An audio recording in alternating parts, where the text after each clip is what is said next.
keep us on track. Does anybody want to offer up a weather report? Chrissy Land, I see you're on. What's it looking like out west? Snowed in. Snowed in? The largest drift in my yard is reaching close to 6 feet deep. 6 feet deep. All right. There are pictures all over in the panhandle that just in the right spots on the roads that there's no way that without large equipment, thankfully we live in a rural state with lots of farmers and lots of big equipment. Lots of big equipment. All right. Is it wet, Chrissy? What's that? High moisture content snow? Not really.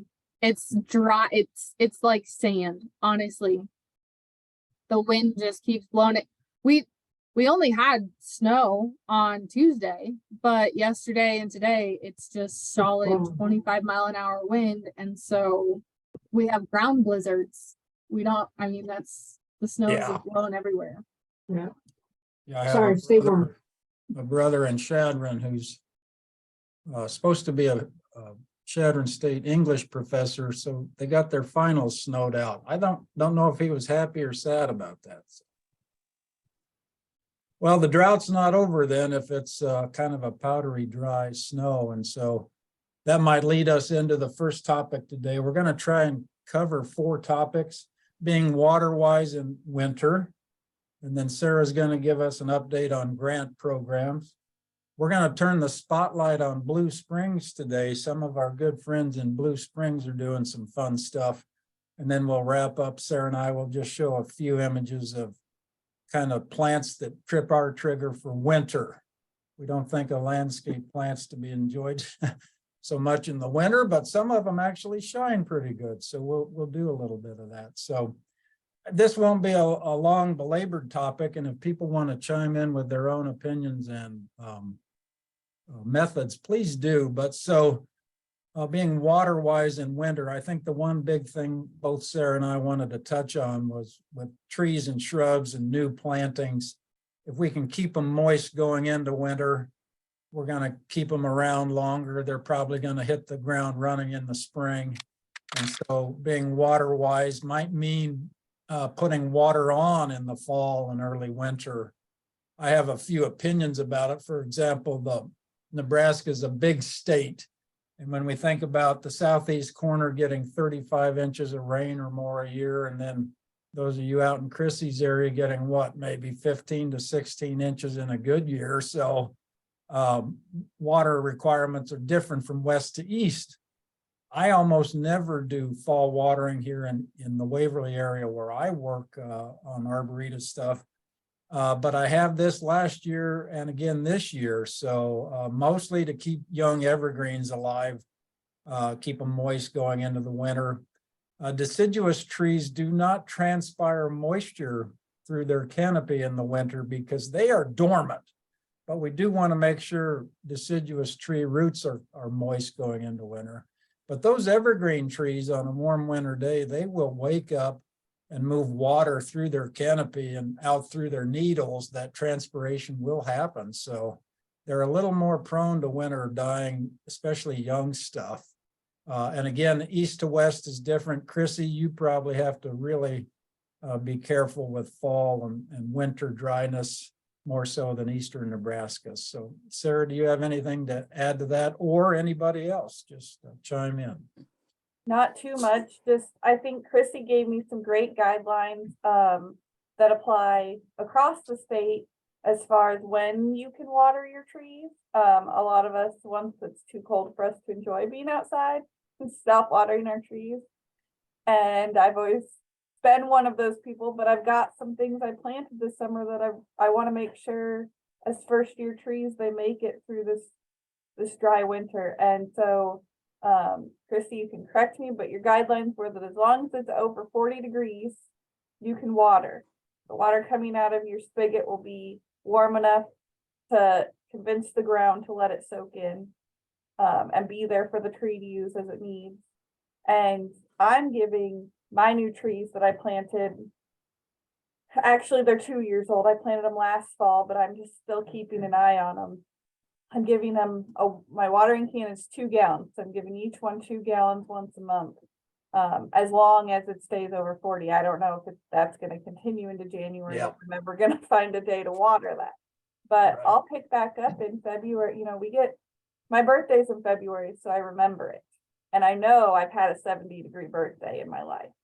So I'm just Yeah, planning to be open to right. watering my trees in February. Yeah, it looks like it's gonna really cool off across the state here in the next couple of weeks. It's winter. And when the ground freezes, that plays a factor in any water absorbing in. So, right, if the ground's frozen, of course, it's so dry. Is any ground frozen around here? Does anybody, and the one other thing I'd say is for individual trees or even groups of trees and shrubs, mulch them in.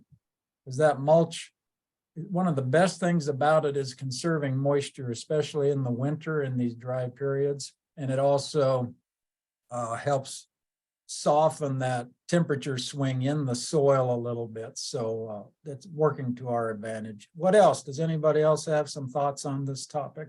Well, I would add, while people think, I'm really counting on my leaf litter this year. I'll show that when we get to my pictures, that I don't ever remove a lot of leaf litter, but this year I'm very thankful for it because I've checked underneath, and in those areas where I leave a lot of leaf litter under my trees, that soil has stayed damp reasonably long. And so I'm counting on that to keep. I don't winter water perennials. Maybe I should, but I don't. And I'm probably not going to. But I count on that leaf litter to hold some moisture for them. So it can be a really valuable resource. It's hard Yeah. to watch people blowing it away. Right, that organic matter is so important. And then maybe one thing we'll just say here, we're not doing landscapes right if they're dependent on winter watering or deep watering at all in a long-term sense. So that's just a long way around to say it's more than just picking the right plant for the right place. We have to think about the landscape in whole. And when we hit into a drought period, if it's been babied along for a few years, it's not going to be very good. So any comments out there? Anybody want to add anything? My theory about winter watering, like Sarah said, any day above 40 degrees, that's even after the ground freezes, because I have had to dig into that ground in the winter, and usually it's only like the top, 4, maybe 6 inches that is actually frozen in exposed soil. But where I have mulch, it doesn't freeze that deep. It has a nice insulation on the top. And so if I'm putting that moisture and the mulch is at least holding on to it, and we have a terribly, terribly dry winter, even though the ground is frozen around it, under that mulch, that thick insulation, that moisture on those warmer days, it's at least available to move Right. into the soil. Otherwise, letting it completely dry out, you're going to have some challenges in this wonderful drought. All right, well said. Yeah, Anybody? I've had complaints in the past about me not raking enough leaves, Sarah. So I got one of the signs to leave the leaves. I like it, Kim. Yep, right on. Leave that organic layer. Needles and leaves, right? Yep. As much as we can. Okay, that's not rocket science. If anybody adds anything, wants to add anything, or even put it in the comment, feel free to do that and we'll share it. And as we go along here, please, you can ask a question, raise your hand or unmute yourself. Don't hesitate to do that, or put a question in the chat box and we'll monitor that. But let's move on here so we can wrap up the Zoom a little quicker. Sarah, can you just highlight where we're at with our grant programs, a quick update, where they're at, deadlines or any of that? Yeah, so we are taking applications over the winter this year for our Greener Towns and Waterwise project. I've been meeting with people bringing me ideas for new things since the beginning of November. And I'd say I've got a pretty full book now for planting in 2023. If somebody's got an idea that's pretty ready to go, they don't need a lot of planning assistance and they just need some funding, go ahead and bring it to me.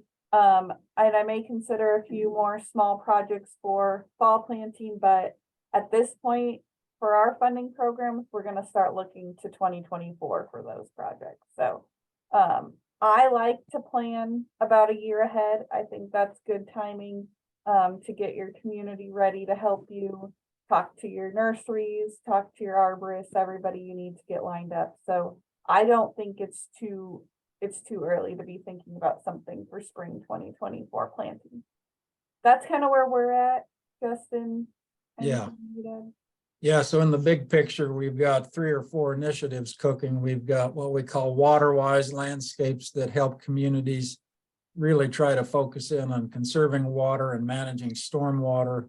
We've got Greener Nebraska Towns, which ties into that nicely, but also adds this layer of biodiversity and native plant celebration. And then we have Trees for Nebraska Towns. Trees are so important to our communities in many ways, including being water wise. So those are the big 3 things we're dealing with. And then just be aware that a lot of federal funding is coming down the pipeline for community forestry, community greening, and the Forest Service is on top of that. And you'll probably be hearing in this new year about opportunities to take your town to the next level on tree planting and care and planning and inventory work. And so just maybe be ready to think about that and ask for some funds if you're wanting to do that. So. And I know a lot of your communities have relied pretty heavily on our fall tree planting program where you can get the 10 free trees.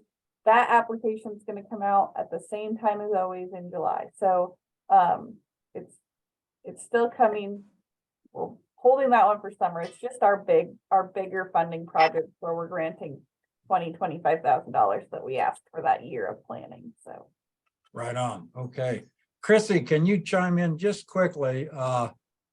How does it work for communities who might want to do a community forestry inventory? Yeah, definitely the first thing is to get a hold of me if you're in the West. If you're in the East, get a hold of Graham, and we essentially work on a first come first served basis for the season. We have a limited number of slots that we can have so many active communities at one given time. And so as soon as you think that you are even slightly interested, please reach out to us so we can get you on that list and get you into the preparations or the thinking, let's start that conversation sooner than later. So that way you are in that upper part of that first come first served list. So awesome. Yeah. These are really great tools, and those communities that have done inventories or are working on them will have access to more funding for planting and care coming forward from this federal pile of funds is what we're anticipating. So thank you, Chrissy. Yeah, let's dive in next right quickly. Are there any questions that we have about grants or things? If not, I want to get to the real fun topic at hand today, and we're going to put the spotlight on Blue Springs.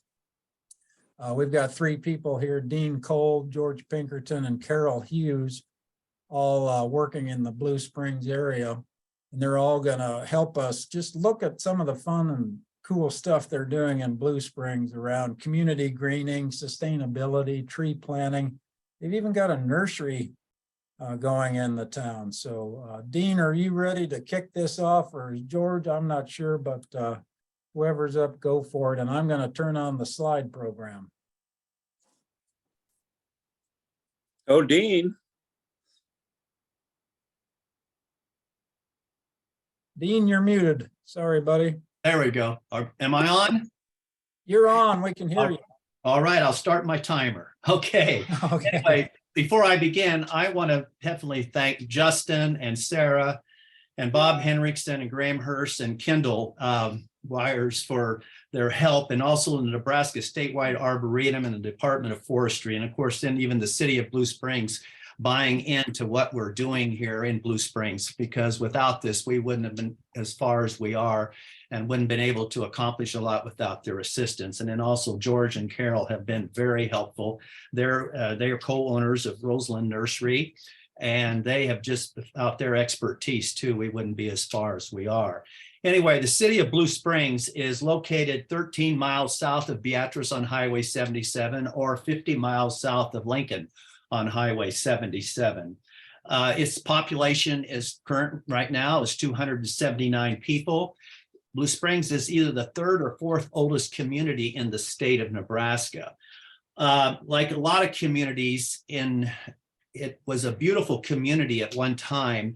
At one time, it had a beautiful canopy of elm trees. It was famous for their elm trees because of the green and the forest of the urban forest that they had. Because back in the early, not in the late 1900s and in the late 1800s and the early 1900s, there was a very active garden club. And they, at that time, had planted a lot of trees and did a lot of things. So Blue Springs at one time was a very beautiful, small community. But then the Dutch elm disease hit in the 60s, and that devastated the community too. It took out gobs of elms and then other trees. And then there was never ever really a real tree planting program in place to replace those elms.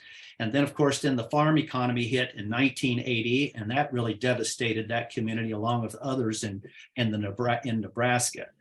Well, then about 7 years ago, there was a group formed called Improving Blue Springs One Property at a Time. And their goal was to try to bring a spark back to Blue Springs to try to get this town revived. So part of that was to remove unsightly buildings. But then also they did not want to have just that reputation of removing buildings. They thought they needed another kind of a project that's showing that they're doing things. And what that was then, let's try to re-green Blue Springs. And what that then boiled down to was looking at some projects that they needed to do. And three of the projects or four of them that they looked at was during that 7-year period, the Chief Standing Bear Trail came about. And this is a picture of one of the corridors. The Chief Standing Bear Trail, you can take that trail now all the way from Omaha to Marysville, Kansas. And it's a part of a trail of the Nebraska Trail Network. It's one of those many trails. It's from the Jamaican Trail. There's the trails in Lincoln, all connects to this trail that takes you clear to Marysville. So we were very fortunate when the Chief Standing Bear Trail was implemented and made possible through Blue Springs. With that, there was a junction part there that was a very ugly place. At one time, the railroad parked trains along here, or boxcars. And this was a very ugly place after the the rail line had been abandoned. It was just absolutely taken over by Siberian elms and all kinds of bad stuff in that area. So when the trail come about, there was a group of us became very insistent that this would be an ideal place to put in a trailhead and a restroom and all of that type of stuff. And then this would have been a great opportunity because the Homestead Conservation Trail Network is the sponsoring group that helps maintain this. And we told them, since they have conservation in their name, this should be more than just a bike trail. We need to conserve a lot of this stuff because so much of the farmland it's turning so much of the area into farmland. So then that's when a group of us got together and decided, let's start tearing out Siberian elms and let's start replanting in prairie grass and wildflowers. And again, thanks to the programs, we were able to get a bloom box, get a lot of different wildflowers again from the statewide arboretum. A lot of different volunteers that helped us then plant this. And so what we have developed is kind of what you're seeing here today, again, of all this prairie grass. And this is just an example as Jason is popping up, that literally all these areas that you're seeing was just littered with Siberian elms, thorny locusts, you name it. And so over a 7-year period, this has been the results. And then it's just full of wildlife here now. Also here, we worked with the Ponca tribe and also the Oto tribe. The Oto tribe and the Pawnee were very occupied this area. And we worked with them in developing what we call this medicine wheel. Again, thanks to the bloom box opportunity, we were able to get those plants. The medicine wheel was sanctioned by the Ponca tribe and Oto tribe, and then the plants that was sacred to that. Again, we were able to get it through the bloom box program. Also there to the right, you will see another memorial, which is for the bluebirds across Nebraska, which was very helpful too in giving us money too, and very much into conservation. And we were able to get they bought some trees and we were able to put in there. Matter of fact, George and Carol helped in the development of this bench area along with the bluebirds across Nebraska. So this is some of, again, if you can see what's just Dean? developed along it. Yes, Oh, this is Will Locke in Hastings. Could I give a shout out to you for just 30 seconds? sure, Will. Well, I rode a bicycle from Niobrara all the way down to northeastern Oklahoma on the Standing Bear Trail, and I got to ride sections of it with the tribe when they traveled that length down to Barnston. And you have just done a wonderful job. I appreciate it so much, and so does the tribe. Well, thank you, Will. Appreciate Yeah. that. And the section from Niobrara to Marysville, or from Beatrice past Blue Springs to Marysville, is just amazing. And I got to ride through Blue Springs. Being a tree person, I thought your town looked great. Well, thank you very much. Really appreciate that. And we really appreciate the partnership with the tribe to be able, because this wouldn't have happened without the tribe, taking ownership of this area. So it's, like I said, it's really, wildlife's developed along there. It's just been amazing. Like you can see this young bobcat, we have trail cameras located around in a different area. And if you can see, this bobcat's got twins. So we've got bluebirds, we've got all kinds of butterflies. The bloom box has just been incredible. The monarchs, that one year the monarchs were thick. It was just beautiful taking that route going clear down to Marysville, which is covered with all kinds of different butterflies and all of that. So it's been a fun project. Also, I'm also very proud of the fact too that we have the cleanest toilet on all of the trail systems. So I'm very proud of that. So anyway, so that's what we've done. Again, it's been a group of volunteers that's worked very hard on that. And thanks again, it could not have happened without the statewide Arboretum and their help and cooperation. And of course, people that we may, also the Blue Springs Trailhead, we get no funds from the Homestead Conservation Trail Network. That money's been, again, one property at a time and just people volunteering their time. Now I'm going to move into Fight Park. That's another one of our projects that the group said that we need to take on to help improve and trying to do green space. That's kind of one of our later projects, but throwing that in, that's right along the Blue River here. And what's really exciting about this, we've got a tree planting project going there. Just it's in the park, but I didn't get that photograph. But it's up to the south section of the park. And eventually we're going to be developing this into, again, pollinator, and then adding some more trees. And they're going to be putting a bench in again for wildlife for people to observe wildlife. And then of course there's a shelter and you can picnic in that area too. Also, you'll see there's canoes down in here. What's really nice, they're developing a canoeing corridor.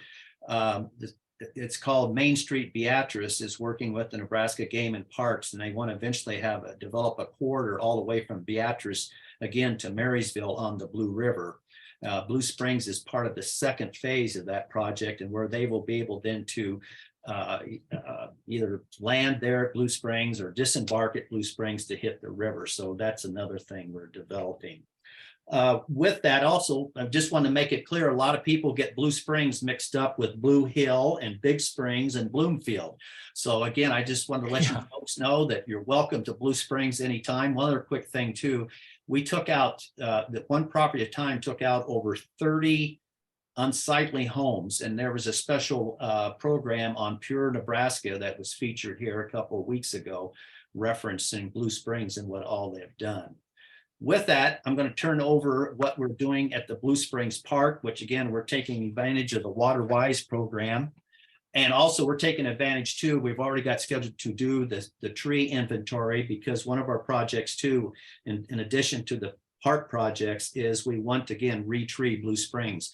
We've planted over 80 trees now in Blue Springs, and then from the Blue Springs Cemetery to the ball field to the parks, and then along with Standing Bear Trail. And there are native hardwoods that we've planted and some different types of shrubs too.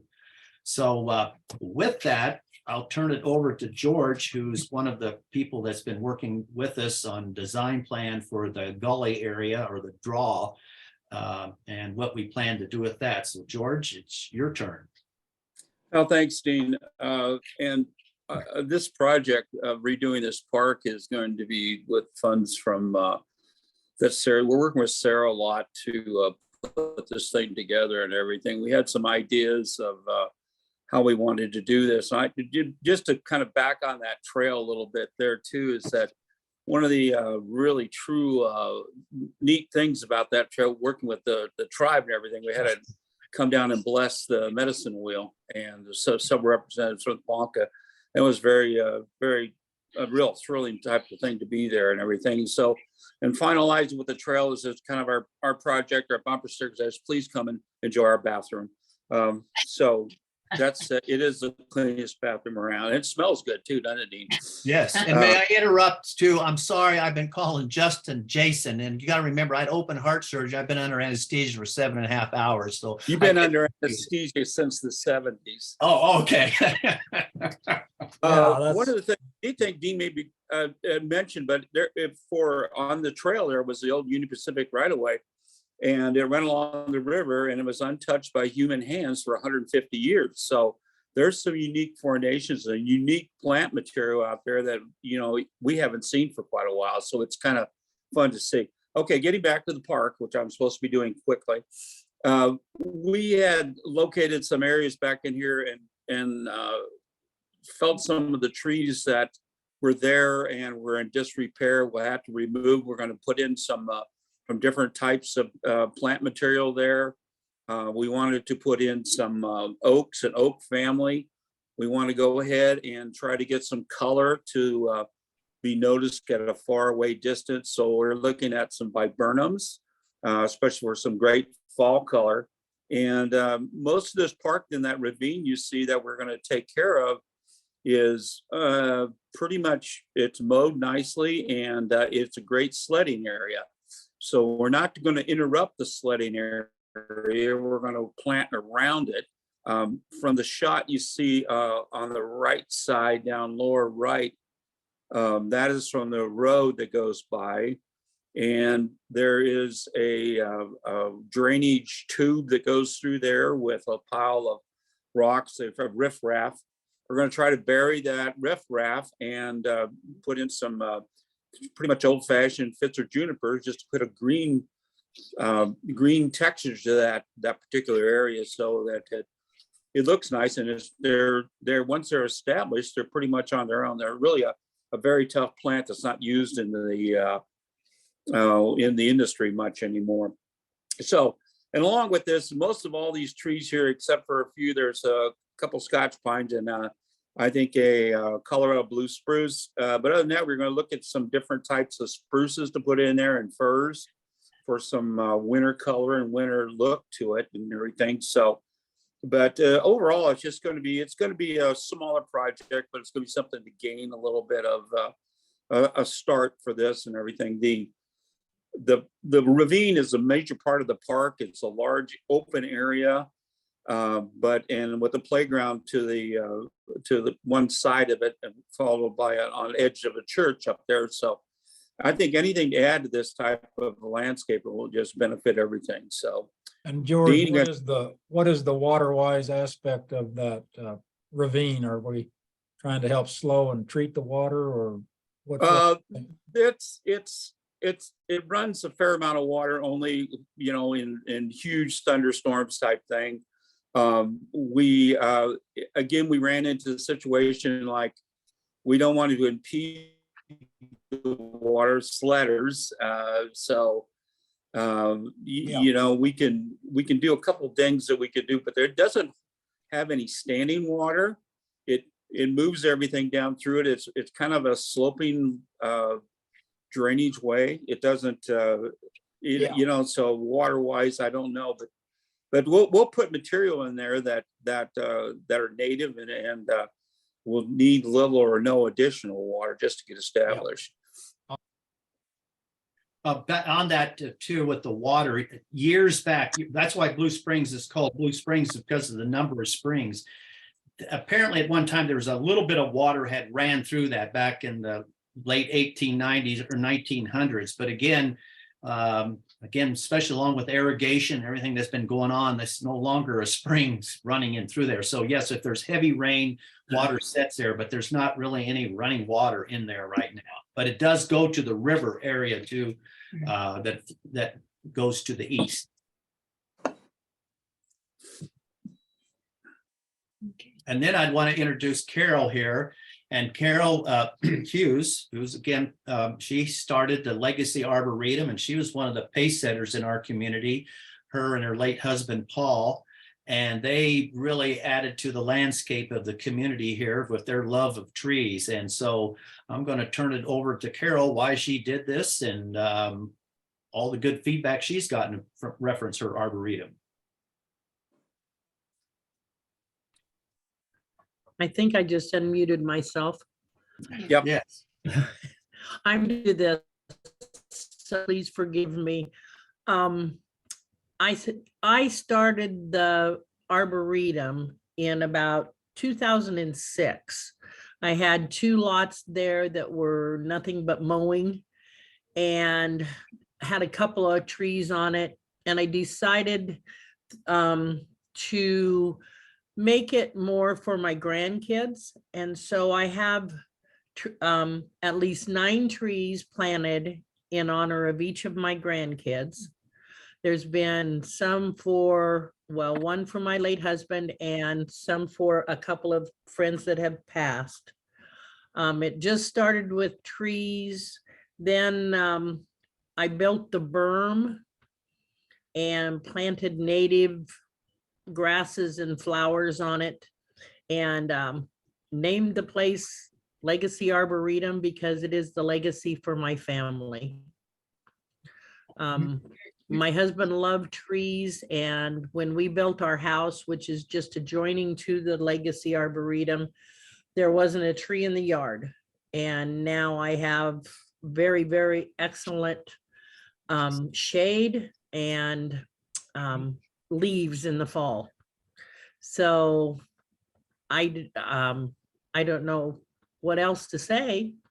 Like I said, Yeah. I'm new to this, so. Yeah, Carol, we're always impressed at the diversity you got on that little arboretum, a couple house lot size, maybe an acre or 2, right? And Correct. shows you what you can do with a little bit of forethought and effort, so. And it's a beautiful lead in into Blue Springs. Matter of fact, Right. one of our goals of that retreat or green Blue Springs again is we're working with the city on that, but it takes a long time and Luke's working with the city on making decisions reference trees, I found, but we're moving forward. But we'd really like from that entrance off of Highway 77, again, be planning to have a tree project leading there. We'll go into the Legacy Arboretum and then maybe even go south on that Walnut Street too. And then also we're going to work on trying to get some trees planted from Wymore's entrance into Blue Springs, with the street from Wymore into Blue Springs. So. And just to add on to the Arboretum, the collections is pretty, for a small area, it's pretty abundant. I mean, we've got some grafted Douglas firs in Carol's Arboretum from Jim Cluck. We got some dwarf chinkapins that came from southeast Nebraska. Carol's got quite a few different types of different oak crosses and hickories. And so it's a very diverse type of selection. It's kind of interesting. We have a lot of people stop by and say, what is this? What is this? So Yeah. Carol has to Yes. explain it to them. You have to include the sweet gum that came from Oh, yeah. Memphis, Tennessee. Yeah. Memphis, Tennessee. Brought home from there. Also, All right. Carol, you need to mention too, in the past, I don't know if it's still, but we had a biology teacher by the name of Mr. Anderson that really was into trees and everything. And the kids in his class, you want to explain what they used to come and collect leaves at your. They had they had a project where they had to go the 3 phases of a tree, the seed, the catkins, the leaves, and at one point they didn't have to go. They had to have 35 different, and they didn't have to go anywhere except our yard because we had that many different trees.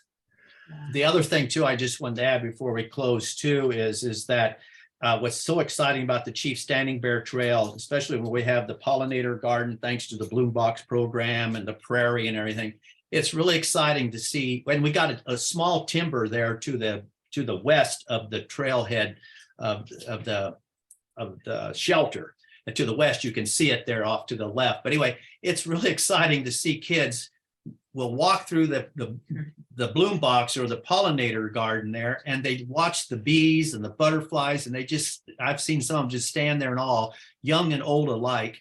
But it's also exciting too, is some of the kids have never experienced a timber, and they will go inside the timber down there, and they all say, I can't believe how cool it is in here, on a summer day. So it's exciting. One other quick thing too, I just want to add is on the plug for one property at a time.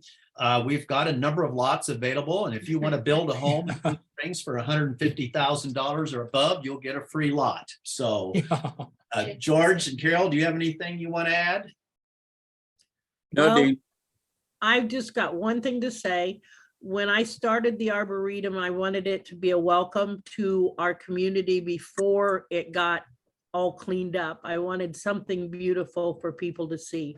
And I feel like I succeeded.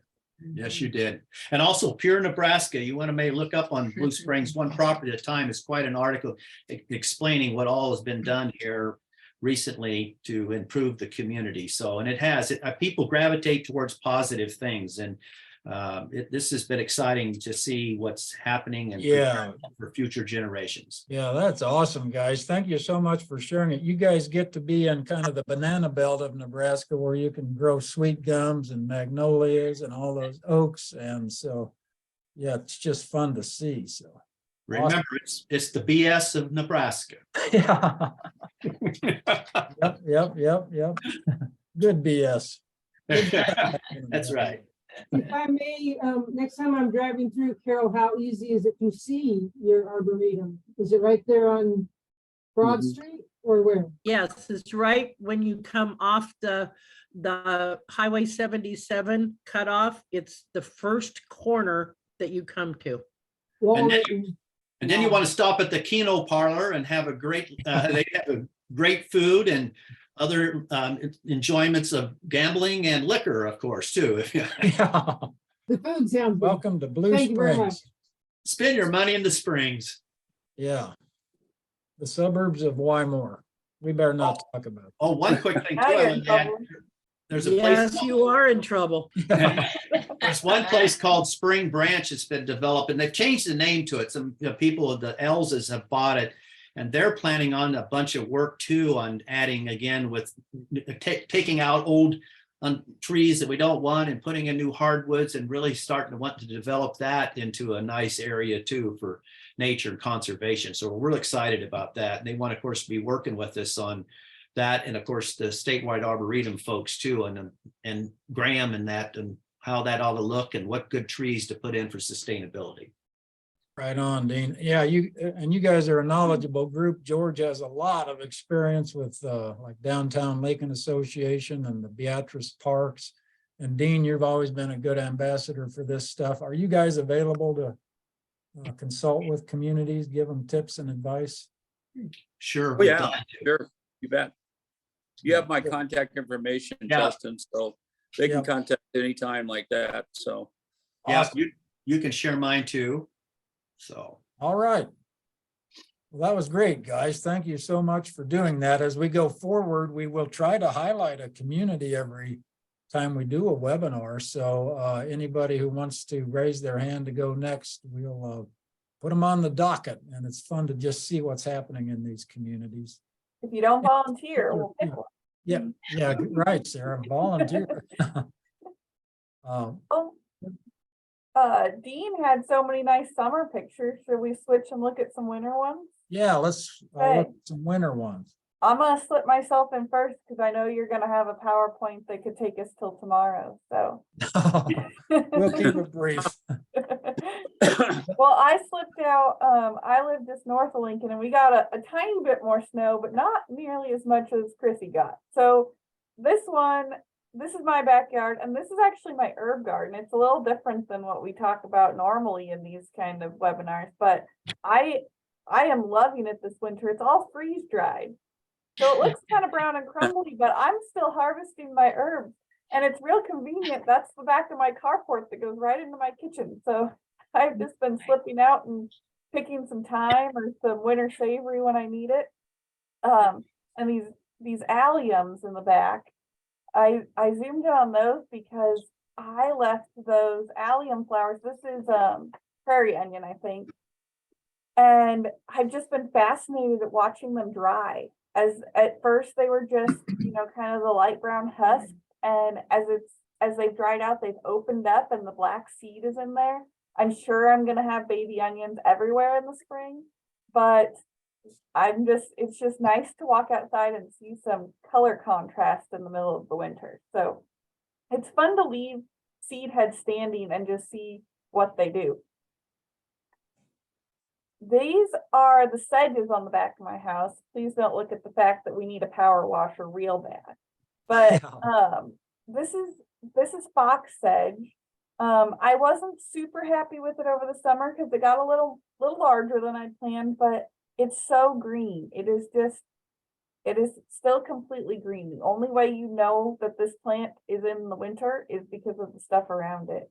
And I think it's gonna stay that way. I think it's gonna be a nice kind of evergreen contrast in the winter. And you can see all the leaves we left in this landscape bed. This is what I was talking about. That leaf litter has been damp under there since the last time it rained in October. It's not super deep, but between the leaf litter and the sedge grass blade, it's actually holding some moisture in that soil for itself and for my little magnolia tree that's going into its 3rd year this spring. Oops, wrong way. More sedges, asters, just what does it look like to not cut back a garden? It looks like you didn't cut back a garden, and there's nothing wrong with that look. I personally really like looking out my back window and seeing some textures instead of seeing a garden that's been, cut to the ground. I think most of us who are taking the time to appreciate plants like to see them stick around. I will say the thing about this garden is that everything in it is fairly short. There's no opportunity for this garden to flop because it's already, other than this one, spike of Ipomopsis in here, everything is under 2 feet. So this is one of my favorite gardens to leave standing because it doesn't get gross or icky. It just is what it is. And this snow flurry aster, it sprawls over the ground, but it doesn't root in. So in the spring, when I cut this back, I just find the main stem and I just lift that whole fluff up. Same place. Then I took some close-ups of just the snow on the seed heads. This is what's really fun. I had a little boy who wanted to go out and play in the snow this morning, and I'm not real big on rolling around in the snow anymore. But I do like looking around and just seeing what the snow lands on. It's pretty. This is a goldenrod. This is my New Jersey tea, and it's a teeny tiny baby right now, but I can see how next winter when it's bigger, it's going to add a lot of color and interest to my garden if it holds onto its leaves like this every year. And this is my bloom box garden. This is where things are going to flop. And I'm going to be okay with it. It's in the back corner of my yard, my goldenrod, my big blue stem, my mountain mint, and it's probably going to keep getting floppier. And I'm just going to keep leaving it because I love to watch the little birds out here. They hide in this mountain mint. They pick seeds out of stuff. And I'm going to leave it for them. It's not bothering me. It might get floppy and it might get a little soggy in the spring, but it's not like I hang out in the back corner of my yard in the middle of the winter most days. More snow on stuff. This is Rattlesnake Master. I just love its spiky flowers anyway, and then the way it collected the snowflakes today was just real pretty. More goldenrod.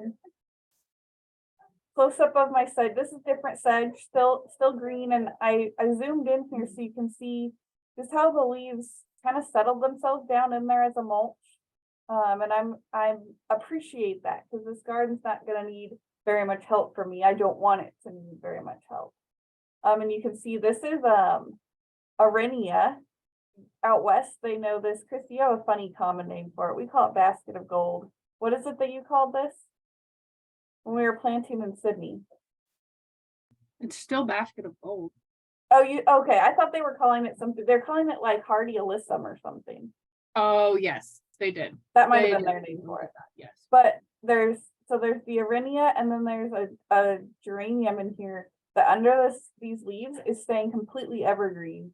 And I can imagine that that's gonna give them a head start in the spring. I'm gonna get some nice early spring green out of those protected plants. This is under my front maple tree. Again, I planted this little border of sedges to keep the mulch off my sidewalk. But it's also catching all the leaves and keeping them from blowing back and forth. So I'm very happy with my little sedge border. I'm really happy with these leaves holding in the moisture under, as this is a maple tree, and we know maples can be real shallow rooted, and they use a lot of surface water, the water that's real close to the surface of the soil. And so watering deep isn't going to do me any good. I mean, I'm not going to water this tree. It's probably been there since I was born. But it's got to be benefiting quite a bit from this leaf litter holding in not only organic matter, but moisture. And then this grass is right outside of Plant Science Hall. I walk by it every day, and I ran out to take a picture of it before this webinar because I love it.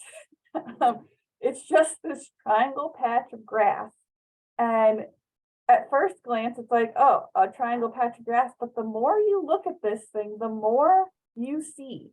There's big blue stem, there's side oats, there's a little bit of everything. There's textures, there's reds, there's browns, there's whites.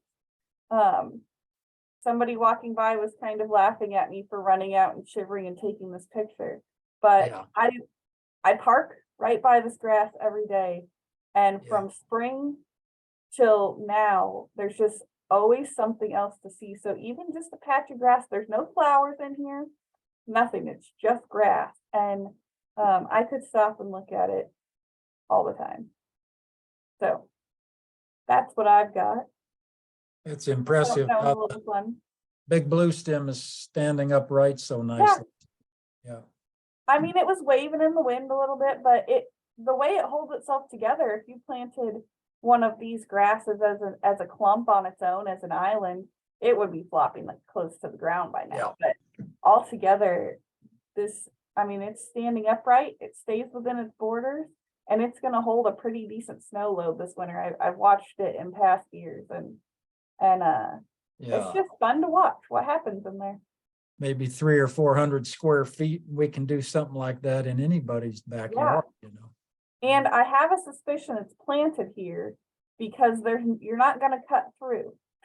It's pushing right. people over onto this sidewalk Right. and over onto this sidewalk. And on campus, people like to create their own paths where they want to go, but you're not cutting a path through here unless you really, really want to. It's a little mini prairie. It is. Yeah, and there's always a bird or a rabbit or something hopping out of there. So. All right. I know you've got the trees. I just got to find my stop sharing button. Oh, that was awesome, Sarah. That's hot off the press. We had fun this morning going out and taking pictures of making footprints in the snow. So That's what you should do with a 2-year-old, right? it is. Yeah. Yeah. Love it. Next time, show us the snow angel. Well, we don't have enough snow for a snow angel. No snow angels. There were some car tracks. We took a Hot Wheels car out. But it got cold. I found it sitting right inside the door when we were done. That was great, Sarah. Yeah, so we're fortunate to live in prairie country, and really, if we leave our prairie plants up, the winter interest is pretty spectacular, way better than a lot of that stuff people want to grow and all those annuals. So let's embrace our prairie and our trees a little bit. I'm going to fly through just a few pictures. I got a lot of slides here, but we are going to fly through them. So if you need to hop off the Zoom, don't hesitate to do that. You won't hurt my feelings, but we will be done by 1. I have to get to Seward by 2, so we're not going to belabor the point. But yeah, as Sarah said, winter is the time that we can look at plants, both perennial plants and trees and shrubs, in a little different light. And so I teach winter tree ID for the Nebraska Arborist Association, and this will include a lot of the things we cover there. First of all, let's just recognize that winter is the really great time to get up close and see the bark of trees. So this is rough bark on 3 trees that I would call some of my favorites: black oak, hackberry, and persimmon, deeply fissured and rough bark and wonderful in the winter. And especially with that low sun angle, when the sun's out, wow, our winter trees and the bark really shines more so in the winter than in the summer. Then you can shift to trees with smooth bark, like yellowwood on the left, Zelkova here, the next one over. A beech tree, if you're in southeast Nebraska, you can grow some of the beech trees. And then on the lower right, this is what they call blue beech or Carpinus hornbeam. Sometimes it's called, a very common tree in the eastern United States understory. And they call it blue beech because it's very similar to beech in the terms of the bark. And then we have mottled barks like sycamore on the left. And then how about lacebark pine and even lacebark elm? How about colorful peeling and flaky bark? Paperbark maple here on the left. A tree we don't use enough of, which is really a fantastic small to medium-sized tree, is this three-flowered maple, Acer triflorum. And then on the right is pecan lilac, a cousin of the Japanese tree lilac, but with a papery bark. And then everybody's favorite, river birch. People love the river birch for its peeling bark. And a lot of our birches have great winter color and form. So here's paper birch in the middle. That's a true Nebraska native, the Niobrara paper birch. And then on the far right, even swamp white oak has a peeling bark, especially on its younger branches. Some of our trees even have winged or corky bark on the twigs and branches. Look at a sweet gum up close and you'll see some of the branches that develop wings over time. On the upper right here is rock elm. This is a rare tree that hardly ever gets planted, but it's native and it's fantastic. It'll grow upright in a tree we got to use more of, and it has a great winter form with its deeply furrowed bark. And then bur oak on the lower middle here. Boy, some of our bur oaks get those winged corky branches and it's like, wow, where's that coming from? Here's box elder maple on the upper left. The branch is green and it has this, just this kind of whitish, waxy skin all over it. So that's pretty distinctive. Also in the winter, you see how its paired buds wrap around the little twig. So it gives this bird face to it if you look closely. On the upper right is tulip tree. Speaking of birds, it's got that duck bill kind of terminal bud. On the lower right is the square stems of blue ash.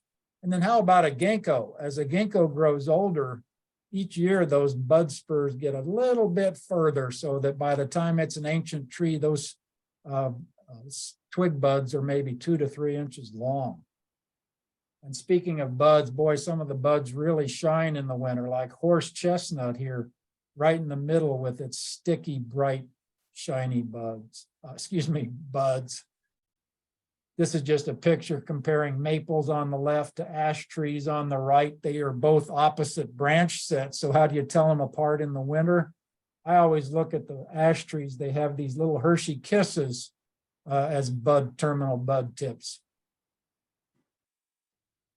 We can look at leaf scars in the winter. Ohio buckeye, the black walnut. I always see a monkey face in that leaf scar, so that's kind of unique. And then these are the ash leaf scars. In the winter, you can tell your white ash from your green ash. The white ash has a C-shaped leaf scar. The green ash more of a D-shaped leaf scar, typically. And then some of our branches have this zigzag pattern, or it's two-ranked. That means they're the buds are coming out laterally across the same plane. And some that really do this prominently are American elm. And look at the hackberry here on the right. Also American linden lower left. And then red bud is a very zigzag-like small branch on a tree. Excuse me. Winter is also when we get to experience deciduous trees that hold their leaves, their dead, dried leaves. That's called marcescent leaves. And some of the oaks are really prominent about that, especially shingle oak, a tree we don't grow enough of here in eastern Nebraska. It's a spectacular tree, pretty reliable for us, so give it more of a shot in eastern Nebraska. And here's swamp white oak on the right. Other oaks that are marcescent would be black oak, sawtooth oak, pin oak. Most of these are holding their leaves hard when they're young, and they lose some of that with age. But it can be a tree to use more of in shelter belts because it holds those leaves. Then there's all kinds of fruits that are visible in the winter. Coffee tree, sycamore and plane tree, the sweet gum ball, ash tree seeds. How about these tulip poplar seeds that mimic the cool tulip-like flowers in the summer? Box elder seeds, linden seeds. You might find remnant walnuts on the ground, or even this year, we've got all kinds of acorn remnants still on the ground underneath trees. Then we can even look at flowers in the winter. We don't think of winter for flowers, but especially trees with catkins. Anything in the birch family like ironwood or the true birches, cottonwood, and then even a magnolia flower or a pussy willow. Those really do add some pretty neat winter interest. Then I'll just fly through a few species to whet your appetite. I love the bark of hackberry. And if you look closely at the sides of a ridge of a hackberry, it looks like the Grand Canyon with all these layers of rocks. It builds up a little deeper year after year. The corkiness, the wardiness, the depth of the furrows can vary from tree to tree. Here's the sycamore again. Look at that ghostly white bark. What a fantastic winter tree. The eastern cottonwood has some of the most deeply furrowed bark that we have, and it's our state tree or native tree. Bur oak, that's a tree that says, bring it on, winter. Throw everything at us you got, because we're tough, we're ready for you, we're even ready for fire. I love the black walnut, again in that winter sun, when the sun angle is just right on the side of a black walnut. What a fantastic bark. If you're lucky enough to have a shagbark hickory or a shellbark hickory, a mature one, you'll see why they call it that, with that shaggy bark, which is so prominent in the winter. And then its cousin, the bitternut hickory here on the right, has more like a smooth bark, but its sulfur yellow buds really shine in the winter. How about Kentucky coffee tree for a bark that looks like it's stuccoed on? Black locust can have deeply fissured bark and also can twist up the trunk. It often twists along for whatever reason. Black cherry, a tree we don't use enough of. It starts life with this wonderfully reddish brown bark with the prominent lenticels like every cherry. But as it matures, it takes on this coarse, crackly look. And somebody described it to me once as like burnt cornflakes stuccoed on the side of the tree, and I see that. That's a fantastic tree to look at in the winter. Our redbuds can have pretty cool winter interest, holding on to their seeds, but I really love the winter sun shining on the grays and the browns and the oranges of that bark as it matures. The ironwood is our native tree that has a peely bark, and it might also have its catkins and its seeds hanging on in the winter. Crab apples can hold on to their fruits all winter, some of them, and after winter or late winter or early spring, here comes the migrating birds ready to feast on those. So if you love your birds, plant some crab apples. And just a few conifers to think about. Here's bald cypress. It's in that cedar side of the pine family tree, and many of our cedars or a bald cypress with that wonderful peely bark is a cool winter interest. A couple pine trees for their fantastic bark, ponderosa pine here on the left, and then Austrian pine on the right with more of a silver black color to it. How about a white pine? Really graceful tree year round, especially when the snow lands on it or you get some hoarfrost. Limber pine, for those of you out west, that would be a fantastic winter tree. Here's the really prominent pine cones we see this time of year, and its cousin, the southwestern white pine on the right. Spruce trees are easy to love, especially when they're cloaked in snow, like these blue spruce on the right. This is white spruce or Black Hill spruce on the left. Here in eastern Nebraska, the better spruce, to be quite honest with you, because of disease pressures, is Norway spruce. So if you're going to plant a spruce, just be careful to know that here in eastern Nebraska, it's going to be harder to do Colorado spruce going forward. So maybe shift over to Norway spruce more often. There are other spruces we can try, like Serbian spruce and Meyer spruce. We're not going to talk about that. One of my favorite winter trees, though, has to be concolor fir. It's a blue-green year-round, sometimes silver blue. And when there's some snow cloaked on it, it's a fantastic, it just looks exactly like Christmas or a winter scene. There are a few other firs you can grow. We're not in fir country per se, but I've planted several in Waverly, balsam fir. This is a picture of a tree out in Cheyenne. And most of our firs look fantastic in the winter. So that was just a quick summary of some of the trees that you could possibly think about growing or experiencing and looking at closer in winter. And I'll stop the share there. So thank you for your time today, everybody. Are there any comments or questions as we wrap up? Real quick, Justin, where would you do that dividing line east-west for the spruce differentiation? That's a darn good question, Kim. I'd like to have a conversation with you about what you're seeing out there. My home country of like Kimball County, if we didn't have Colorado spruce in town, we wouldn't have many trees. I would just say points maybe from Kearney on west are going to be better for spruce than southeast Nebraska is the big issue. So from Omaha to Lincoln down to Fairbury, where we get high humidity and high nighttime heat. One of the best places in Nebraska to do more evergreen growing is probably the Northeast, from like Valentine on east to South Sioux City and Norfolk, Wayne area. I hate to cast too much of a broad net about this because we'll still be able to grow Colorado spruce in eastern Nebraska, but just don't plant them tight or in the windbreaks like we used to do, because in eastern Nebraska, windbreak should probably have more deciduous species in it now, just for airflow and disease issues is my feeling on it. Good question, Kim. No, thanks. Any other last minute comments or reflections? We really hope you all have a great, this is our last webinar for the year, so we really hope you have a great holiday season here coming up. I think after today, I'm going to put my feet up and sip a lot of hot chocolate and eat a lot of cookies. So I'll be a little heavier in the new year. We'll need it to stay warm when we're out Right, wandering around. right on. Alan asked for Panhandle participants, wildfire risk way down. I would, You have to have moisture for that. Yeah, it seems a little cold to get a fire going right now, but that'll probably change in a few weeks, huh? And not 30-mile-an-hour winds with 40-mile-an-hour wind gusts.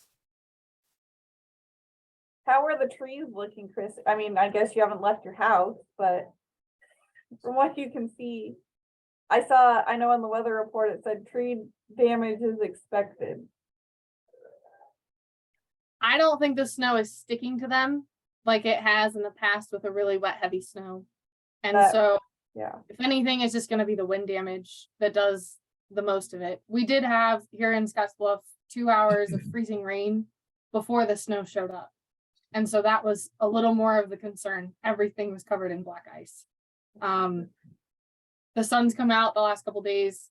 I think some of that has gone away, but that would have probably been more concern of weight heavy or putting some weight on those branches and then adding the wind with it. Alan's comment, I think, is spot on, and we're going to try to dive into the topic next year a little more, because how do you do water-wise landscapes and also be fire-wise? There's a balancing act to get to there. We're seeing fire behavior here in Nebraska. We just have not in the past, burning up crop ground and everything else. So yeah, we'll think. Yeah, my about favorite that. little patch of grass is not exactly a water-wise landscape or a fire-wise landscape. Right, yeah, So yeah. Far enough away from structures, it can be. that That's what I one's was gonna not. say, yes. Luckily, it's in Lincoln in front of a very brick building, but And that's a parking lot, so yeah. Yeah, Yeah, right, and the parking context, lot. Mhm. context is everything. Well, awesome, everybody. We really appreciate you tuning in again, and we'll keep you posted on our next webinar. It'll probably happen sometime in February.